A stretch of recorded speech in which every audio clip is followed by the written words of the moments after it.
Hello guys! Good morning, good afternoon, good evening po sa lahat ng taga-subaybay, followers and subscribers po ng Together as One.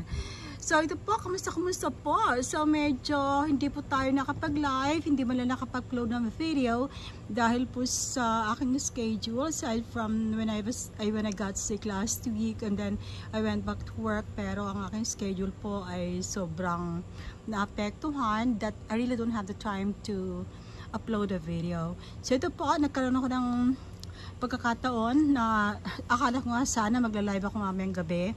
Ito yung mayroon ka bang case. So sa ngayon po, ang dahil nangyayari. At saka malaganap pong pinag-uusapan po natin. Bato-bato sa langit lang po. Ano? Disclaimer lang po. Ang mga pagpapasuper chat, pangalan nun, pagbibigay ng mga kung ano-ano man, halimbawa yung mga Gcash. Ano ba talaga ang problema nyo guys? What is your problem? Kung ang mga sponsors po ay magpapalipad or magbibigay ng super chat, it's none of your business. Hindi po ninyo pera yon at wala rin po kayong karapatan para sabihin sa mga sponsors kung kanino nila ibibigay ang mga pera. So again, it's none of your business.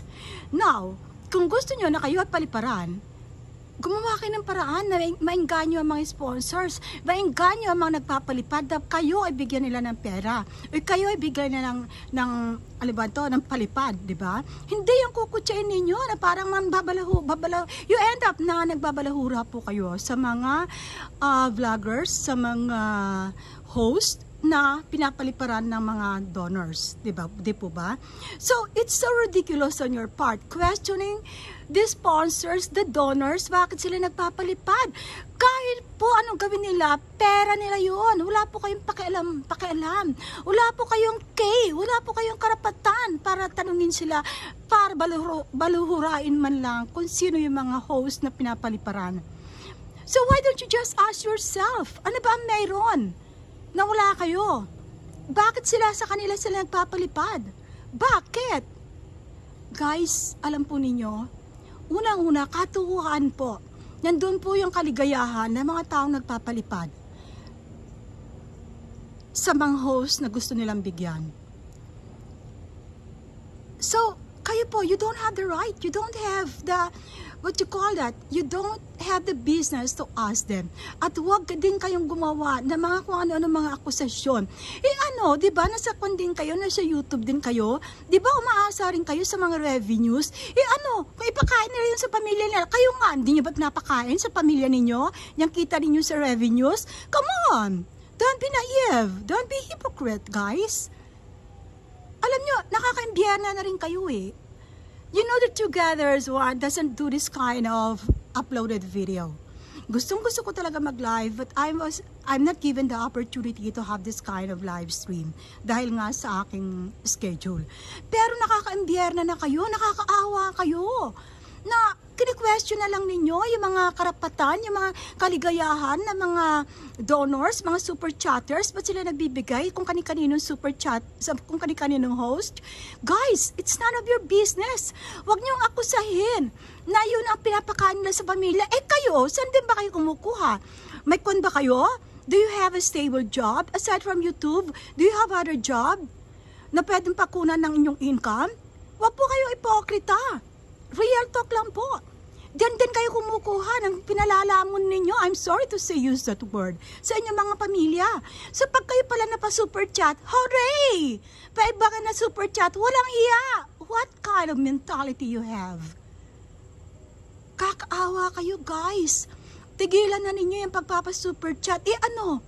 Kung wala kayo matanggap, kung wala mga donors sa inyo, you have to ask yourself why? Bakit hindi kayo pinapaliparan? Diba? Why?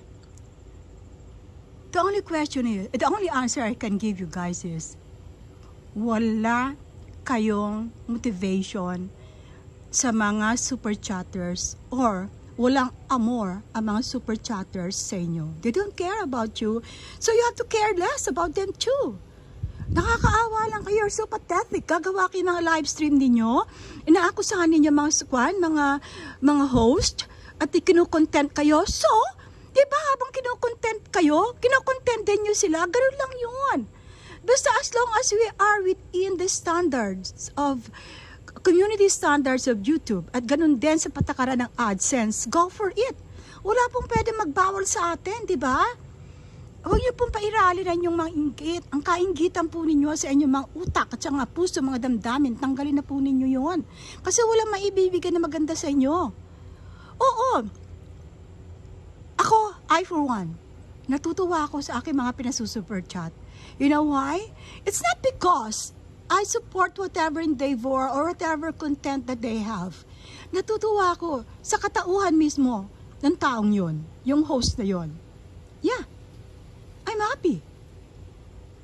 Eh kayo, na nagbabalahura, diba gawain nyo yun ninyo noon? O, diba? Real talk lang. Anong ginawa nyo dun sa mga dating content ninyo? Pinakailaman din nyo ang mga buhay nila, di ba? Di ba kinalkal ninyo ang personal ilang buhay? Di ba ganun ang ginawa ninyong content? O ngayon, wala na yun, hindi na kumikita. So maghahanap tayo ng iba. So gagawin nyo ngayon ng paraan, gagawin ninyo ng kasinungalingan. Ang mga taong kinaiinggitan ninyo dahil sa mga super chat. Guys, wag po kayo mainggit. Mas nakakarami na kayo. Nag-uumpisa pa lang mga yan. Nakarami na kayo, milyones na kayo. So why don't you give them the chance or the opportunity to experience what you have experienced before in a right way? Ano, gusto nyo kayo na lang? Gusto nyo sa inyo na lang mapunta lahat? Come on! Mag-isip din naman kayo. Huwag naman ganun, guys. So I'm just so sorry to say this. Hindi lang po kayo ang may kay. Hindi lang po kayo ang may karapatan na mabuhay sa mundo ng YouTube. At hindi lang po kayo ang may karapatan na tingalain dito sa mundo ng YouTube. Hindi lang po kayo ang may kay, may kakayahan para gumawa o mangolekta o kaya mahalin ng mga super chatters. Hindi po. Pantay-pantay po yan. Nasa pamamaraan po ng bawat host kung paano po maengganyo ang mga super chatters na sila ay suportahan. So sana po, real talk lang. Sana we have to stop telling our fellow YouTubers na yun, doon tayo kumukuha ng papakain natin sa ating mga pamilya. Kayo po ba, especially, kayo mga walang permihan trabaho, saan pa kayo kumukuha ng pampakain ninyo sa inyong pamilya?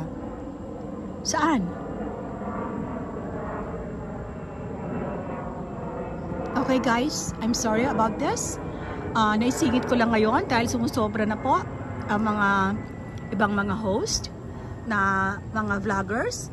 Porket ang dami-dami nilang subscribers, eh hindi po doon nakikita. Huwag po kayo magbalaki.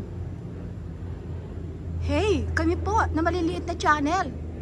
Kami po ang mahilig magpa-super chat. Kayo ba na milyon? Kayo ba na hundreds and thousands sa mga subscribers nyo? Nagpapa-super chat ba kayo? Nagpapa-super chat ba kayo? Kayo mga 50, 60, 70, 80, 100,000, 100 and 100 of thousands? Nagpapa-super chat ba kayo? Sinusuportahan ba ninyo ang kapwa ninyo vloggers? Hindi, di ba?